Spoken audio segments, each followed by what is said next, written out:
برطانوی high commissioner Jane Marriott نے JUI کے سربراہ مولانا فضل الرحمان سے ملاقات کی، جس میں افغانستان میں خواتین کی تعلیم سمیت افغان مہاجرین کی واپسی پر تبادلہ خیال کیا گیا۔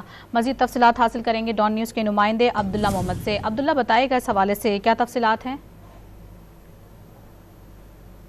جی بالکل، British high commissioner Jane Marriott کی جمعرات کے روز JUI سربراہ مولانا فضل الرحمان کی رہائش کا آمد ہوئی۔ برٹش ہائی کمشنر نے مولانا فضل الرحمان سے افغانستان میں لڑکیوں کی تعلیم اور انڈیا کے ساتھ پاکستان کے تعلقات پر گفتگو کی۔ JOFE کی جانب سے جاری کیے گئے اعلامیے کے مطابق British high commissioner Jane Marriott نے اسلام آباد میں مولانا فضل الرحمان کی رہائش گاہ پر ان سے ملاقات کی۔ ملاقات میں برطانوی ہائی کمیشن کے پولیٹیکل سیکرٹری سیم فلیچر اور JUI کے عہدیداران بھی موجود تھے۔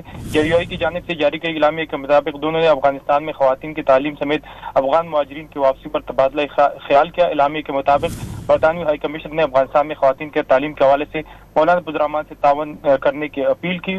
JUI کے اعلامیے کے مطابق مولانا فضل الرحمان نے عالمی برادری کو افغانستان کے ساتھ بہتر تعلقات بنانے اور معاملات افہام و تفہیم سے حل کرنے کا مشورہ دیا، جبکہ اعلامیے کے مطابق مولانا فضل الرحمان نے موقع اپنایا کہ مغرب اور اسلام کے درمیان ثقافتی فرق کو تقسیم کیا جائے اور جو افغانستان میں مخلوط تعلیم کے خاتمے کے لیے کوششیں ہو رہی ان کو سپورٹ کیا جائے۔ واضح رہے کہ اس حوالے سے برطانوی ہائی کمیشن کی جانب سے اب تک کوئی پریس ریلیز یا اعلامیہ جاری نہیں ہوا۔ جی بہت شکریہ عبداللہ آپ کا۔